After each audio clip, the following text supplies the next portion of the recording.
Hey everyone, it's Lane Rocks and you've just tuned in to Rocks Manor.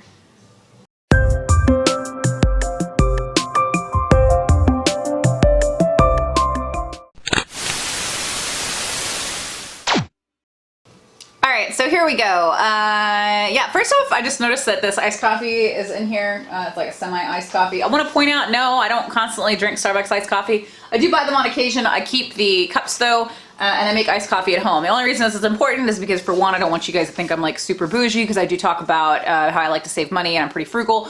But also, I was planning on making a video here soon on this kind of like iced coffee recipe that I feel like I've sort of hacked. It's not exactly like a Starbucks iced coffee, but you know, it gets me through the day. It's pretty much how I drink it. So yeah, so you'll see these pretty constantly, but it's something I make at home. So anyway, let's see. What I wanted to tell you guys about today was something that happened a couple of weeks ago, and you're gonna say video where it didn't happen. So let's see. So here in Virginia Beach, where I live, there is an intersection that they recently changed into, I guess, what's called a Michigan U-turn, also known as an indirect turn, indirect left turn, right turn, whatever. And basically, you go through an intersection, if you're trying to go straight, of course. If you wanted to take a left turn, you end up going through the intersection directly straight and then turning back around as a U-turn and then making a right at that intersection. So I hope that makes sense. If you're trying to make a left turn, you have to go through the intersection, do a U-turn at a specifically positioned light, and there's like a lane for you to make the U-turn in, to then come back to the same intersection from the opposite direction and take a right. Also, on the other lane here, it's like you're cutting across traffic to then, the only way I can say it is like, I don't even know, like you're cutting across traffic so that you can make a weirder left there. I don't know, but it's very odd. And oddly enough, I have actually said that I do like it because it's been a really congested intersection. I used to jokingly call it the Devil's Highway. Yeah, so about 2 weeks ago, my husband needed to get his car inspected, and we dropped it off, and you know, I picked him up, brought him home, and by that evening, it was like 7 o'clock at night, there was no call or anything to tell us that the car was ready. So this is kind of confusing because our cars normally pass inspection anyway. For those of you who don't know, my husband is very mechanically inclined. That's pretty much, you know, what he does as far as like hobbies and stuff. He rebuilds cars. So for our car to go in and then like not having heard anything about it was kind of surprising, because usually his car in particular does get inspected pretty quick. So it's nearing like 6:30 in the evening, and I guess he ends up calling them, and they're like, yeah, we called this number on the account, and it was my number, which for one, I never answer the phone. But also when he texted me, because I had taken one of the kids to gymnastics, he's like, hey, they said they called you. I'm like, I don't have any missed calls. I don't have like anything. I don't even have a message from them. So that's odd that they called you, I guess, or they called me. So now we're trying to figure out, because he's got to go to work the next morning, and I didn't want him to take my car because I had errands to run. So he ended up paying for the inspection over the phone. You know, it's $20, whatever. And we were going to go pick up the car that evening at like 8 o'clock at night. So the reason why we were waiting 8 o'clock at night was because didn't want to have to take the little kids out of the house, and one of the older boys was going to be coming home from an after-school activity at like 8 o'clock at night. So he got home, we fed him, settled the little kids down with them watching a movie, and then we're going legitimately, it's about 2 miles from our house, just right here. This intersection's just a little bit right outside of our neighborhood. So we left, and I pull up to the car place, drop my husband off where we see the car's already sitting there outside. He had his spare keys so he could get in. And I pull up to this intersection now. So I had kind of debated on whether I was going to kind of cut through, like just take a right at this intersection to then cut back through one of the side neighborhoods, or if I was just going to take the intersection full on.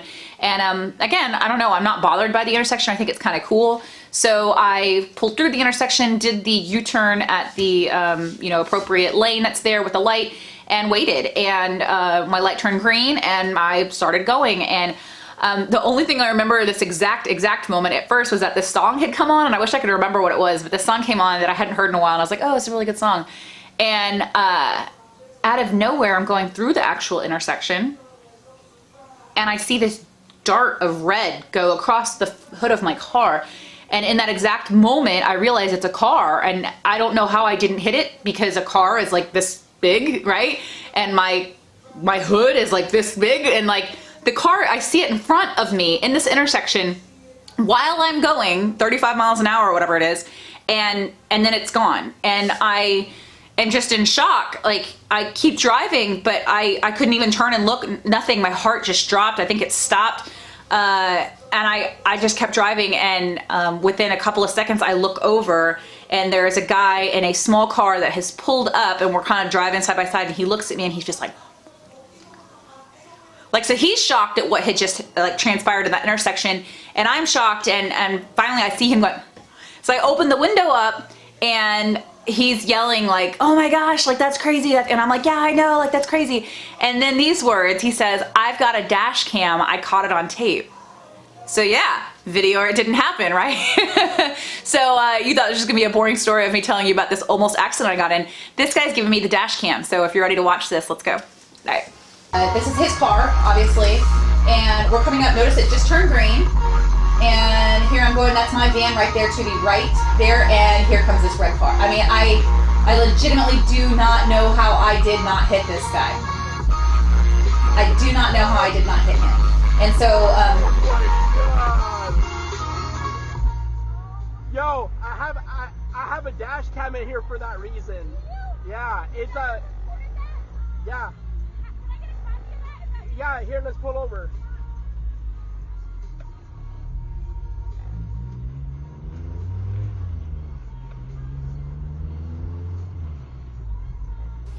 And we end up pulling over to the side. There is, I'm gonna pause this right here. Over to the left of this is where the tire place is that my husband's car is getting inspected. He has not even left the place yet. He has not left. He's sitting there in his car. He's kind of fiddling with stuff, and he was finding sports radio because there was a game or something on, and he's sitting there. So what really got me in a lot of this was just the fact that, for one, all this, you know, this could have been bad. Like me T-boning this guy in an intersection, you know, I obviously could have died, you know, been severely injured, whatever. I would not have made it home that night. And I pulled over. This guy's name is Gil. He's fantastic. He was so like just like cheerful, and like I was so thankful that there was somebody to kind of share in this moment with, because I'm not even sure that I was really prepared to drive after that. And I know that sounds really silly, and most people that know me, like I'm not really an overly emotional person, but like when I say that this car darted across the front of my hood and I don't even know how I didn't hit him, that's exactly what I mean. I don't even know how I didn't hit him. And the severity of the possibility of what had just happened, I mean, it just really hit me. And I think it probably would have been best that I pulled over anyway. But now I had a reason to pull over because Gil is going to show me the video footage of this. So, which again, let's just kind of like watch this. Like, yeah, so there's my car. So now that you know what's specifically happening, there's that car coming over from the left. Yeah. And I mean, I don't know how I didn't hit him. I don't know how. I don't know. I didn't. So it's fine. Everything's good. But also, it kind of just really hit me that my husband's sitting there. He would have heard that accident, like whatever. And for one, he probably might not have guessed that it was me because, again, this is a U-turn situation. So I'm coming from the opposite direction. By the way, when he left, he didn't take that intersection. He went over to the right and cut through that neighborhood like I had mentioned as a possibility. But yeah, like he would have seen that. He would have, and then what, gotten home, or maybe not seen it. Maybe he would have just driven on. Like, I mean, I don't even know, like, how scary is that for something so, like, life-altering to happen that close to your spouse? And then also we've got the little kids at home with one of the older boys, you know, and him expecting us to be home within 15 minutes because that's how long it should have been, versus not hearing from us for another hour and a half. You know, I mean, that could have just been a really scary, bad thing that would have happened. So, I don't know. That's pretty cool that I got that video though. And again, I give a shout out to Gil. He's actually in school to be a nurse. I think that's what he said. And ended up adding me on Facebook so that he could send that video easier to me.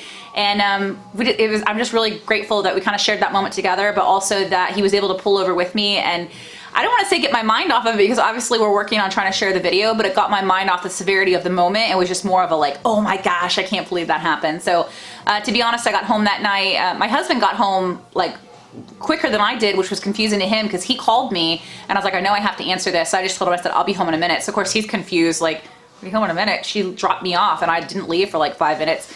But when I got home, he was putting the little kids in the bathtub and I just started crying. And again, I'm not really overly emotional about stuff, but I just started crying. I was like, yeah, you know, and I showed it to him and he must have watched that video probably 16 times. Of course he's very analytical, and he even said, he's like, that light was green for you, which means it was red for sure for this person for at least 8 seconds.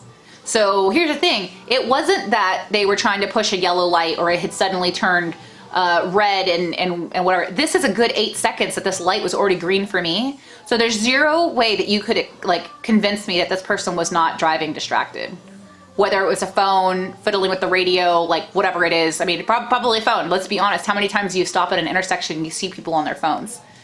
And is MapQuest even that important? Like, I mean, yeah, GPS is important to whatever, but like, are you holding your phone looking at a GPS, or are you posting something on Instagram? You know, are you checking out what somebody's doing on Facebook? I don't know. Distracted driving is definitely an issue though. So anyway, this video actually went a little bit longer than I expected, so I'm gonna let you guys go. But otherwise, hope you guys had a really good week. And I did say in my last video, I'm working on a cloth diapering video with kind of some information about it. Also trying to answer some questions. So if you have any questions, drop them down in the comments. And yeah, I appreciate y'all's support. Thanks for tuning in, and I will see you on the next video. Bye.